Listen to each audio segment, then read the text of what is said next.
Internet. Welcome to Worldview Everlasting, your favorite YouTube addiction.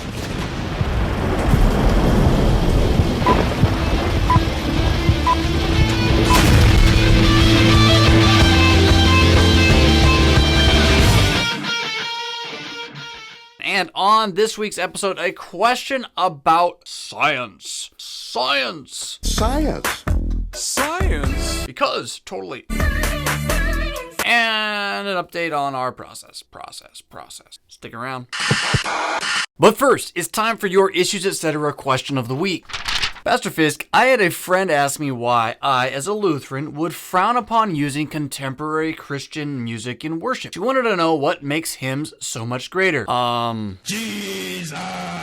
And, yeah, seriously, like, actually Jesus. Oh, I should say, by Jesus, I mean Jesus. Actual words about Jesus from the Bible that are really about Jesus and from the Bible. As opposed to words about therapeutic, moralistic deism, singing endless and kind of useless praise to an invisible God who is largely unnamed and often more concerned with your narcissism than your salvation. It's all about me.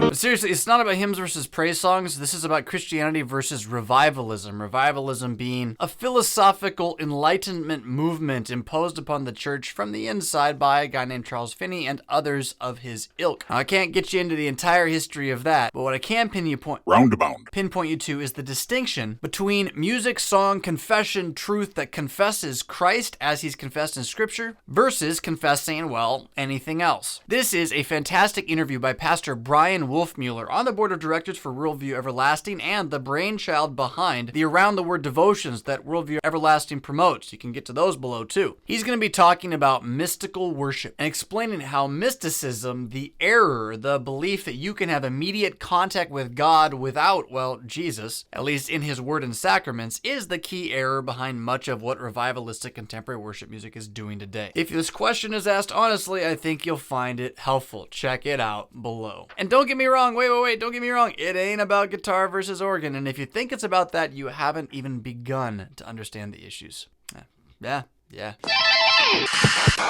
So yeah, this will be the last sort of official edited Worldview Everlasting for a little while because of the move to the new location. We've got some other videos that should come out talking about our future plans for the show. The new location is not going to destroy the show. Just kind of hoped it'll help us improve and expand the show a little bit just by opening up the calendar, as it were. In the meantime, we're still going to get you content every week. It's just going to be really short and poorly edited, and so you just got to deal with me and the content. And I know, it's like, dude, what are you going to do without all those clips?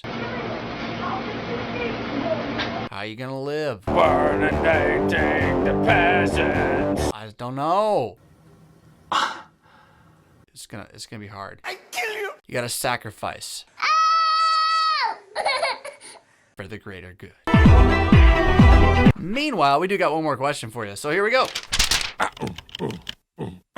Email. Reverend Fisk, a former Roman Catholic, I'm assuming that's what RC means, Roman Catholic friend of mine believes the evidence of the sciences, including history and archaeology, have uncovered in the past few hundred years of progress discredits the Bible. He believes science is truth. He is struggling to see the truth of the word. Do you know of any resources that may be helpful? He is especially stuck on evolution versus creation. Now, the core question here is, Pastor Fisk, can you point me to some resource I can hand to this guy that will convince him? And the answer is no. It just doesn't work that way. In fact, most of the arguments in and around this are things that are on the surface being used to hide from a deeper reality, which is a desire to justify yourself and an unwillingness to believe in your own sin and wretched state, the fact that you deserve hellfire and wrath from God, and just not wanting to face that fact, let alone face the scandal that you can't save yourself from it, but can only be saved from the outside by the blood of a man shed on a cross 2,000 years ago. So that's what's going on underneath, and you're not going to be able to just like say, well, here's a book on why evolution's wrong and totally convince them. Yeah. The person who wants the evidence to show the flaws in macroevolutionary theory won't have any trouble finding that evidence on their own. Problem is when they don't want that evidence, they aren't going to look at the evidence no matter what. Because like dinosaurs and stuff. Being right. Know what I'm saying? So, but let's just start, like, for your sake here. You just gotta know that anybody who says that the past several hundred years of science and historical archaeology particularly discredits the Bible has no clue what they're talking about. They really don't. They're just making stuff up. and or watching too much of the History Channel, which is just making stuff up.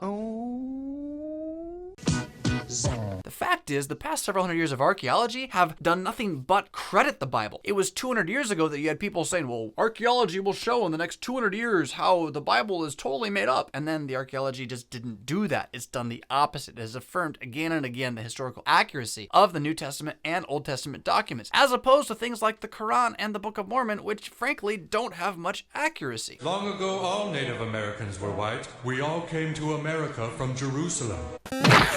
So it's really just kind of an ignorant, lambasting claim. Now, what resource can you give him to fix this? He doesn't want this claim fixed. This is his straw man he can sit up and punch in the face over and over again so he can feel good about his self-justification based on not Jesus. But the works are out there, whether you're talking about Old or New Testament. And frankly, the best place to go and the best place to start if you want to actually gird yourself up with this is the issues of the history of the resurrection of Jesus, which the historical archaeological evidence that we found hasn't even come close to doing anything other than giving the same old arguments against it, all of which are flawed on their own logical or illogical reasons. Gary Habermas, I think of Liberty University still, has really been the guy doing the major heavy lifting on this, although N.T. Wright and his Resurrection of the Son of God kind of did the same thing. But if you're even going to begin to have this kind of a discussion about the historical facts, external biblical evidence, internal biblical evidence, which still does apply as historical documents to what we decide happened with the body of Jesus, before you can have that conversation with someone, they have to be kind of on a semi-objective plane, as in understanding how historical evidence works and not just dismissive of all history without realizing it because they don't want to believe this one part. Which is where you're going to get with your general pop historian or pop theologian. They'll end up saying, well, we can't know anything at all, and so that's why. And it's like, okay, fine, well then, but you don't live that way. And so you end up in a bit of a dead end or an impasse. I can't compete with you physically,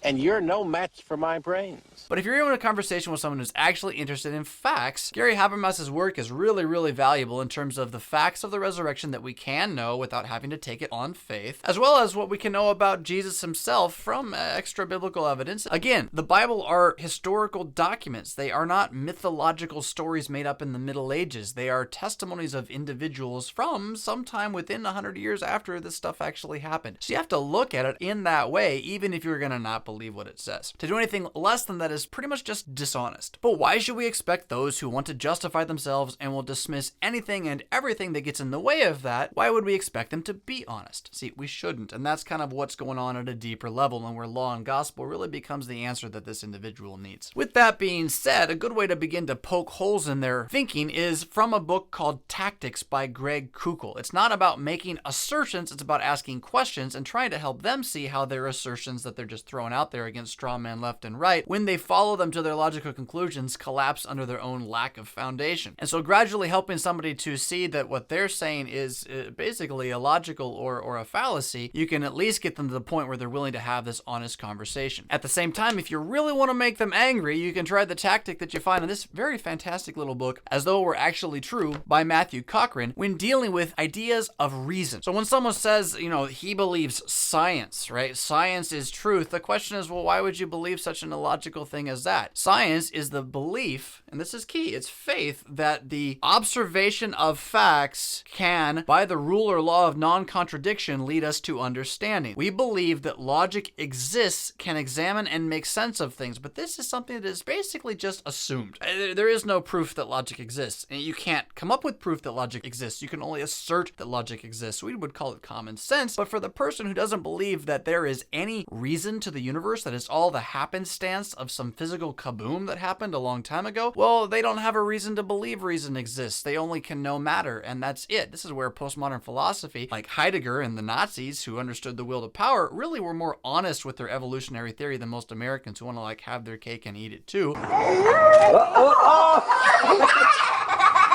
Or I should say, have their no truth and be nice at the same time. It just doesn't add up. But anyway, reason is not reasonable. And the moment you would begin to argue that it is, you prove your own fallacy, because you have to use reason to prove reason, which is a circular argument that anybody in basic logic knows doesn't work. It is an illogical statement. So reason is illogical by definition, or it's common sense because it was built into creation. But see, you can't say that if you believe in macroevolutionary theory. Now, for the Christian, the whole macroevolutionary theory thing is really about death and where death came from. Is death the thing that God used to create the world to get us from monkeys to Adam so that Adam could fall? Or did Adam fall and bring death into the world, even to the monkeys, right? And, Genesis and Romans are pretty clear on that issue from a Christian point of view. Christians who try to straddle it are, again, being inconsistent. God love you. I understand you just want to believe what seems obvious, but what seems obvious isn't always so true. And you gotta at least be willing to question that and recognize that the fall and its cataclysmic effect did do some things to change the world. I mean, if plants suddenly had thorns and thistles and animals whose bodies weren't designed to eat meat were suddenly eating each other, there was some massive change going around. Like, you get into this and you're off in corners arguing about dust mites, right? The real issue is, did Jesus rise from the dead? And if he did, why? How? For what purpose and what end? And once that falls into place, the rest of it is sort of like, well, I guess he's God, maybe we should listen to him. But you can't really expect the person who hasn't had their conscience broken by their awareness of their sin, their need, their wickedness, to even see the need for that at all. They're not. They think that they're good, and even their own pending death and meaninglessness of the futility of life isn't enough to convince them that they need some real spiritual help or that there even is a spirituality. So until you've had that conversation, you can argue till the dogs come home or the cows go out or however it works.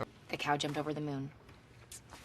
She's No, it stuck on doesn't that one have to thing. just be cow stuff, right? About all little infinite details, but the real heart of the matter is sin and grace, law and gospel. Who are you? What is truth? And what have you deserved because of what you've done or left undone? I hope that helps. I would recommend going to some of these books I've suggested yourself and studying it. I don't recommend generally just throwing books at your atheist or evolutionary or antagonistic or skeptical friends because they're not ready to read them. They don't want to read them. They want to dismiss you. They're busy watching the History Channel and thinking it is the omnipresent source of all truth. 42. 42? So you have to earn their trust in some way and bring them along to where they're willing to have this honest conversation, because until they do, you're basically... When, in the meantime, there are in fact those out there who do want to hear this, and they're the people who are poor of spirit. They're broken. They got no hope. They know the problems, and they're hungry for life. So the other question is, how long do you throw your pearls before swine? Yeah, I just called all of us swine. Now, Jesus did. He was kind of mean. He was totally, the historical Jesus was mean. He got angry. He used a whip. It's kind of sweet. Anyhow, thanks for tuning in to Worldview Everlasting. If you like what we do, Lutheran Ninja Clan, please stay connected, and more information coming out about the organization of that, hopefully soon. So much to do. It's like juggling, only it's juggling insanity.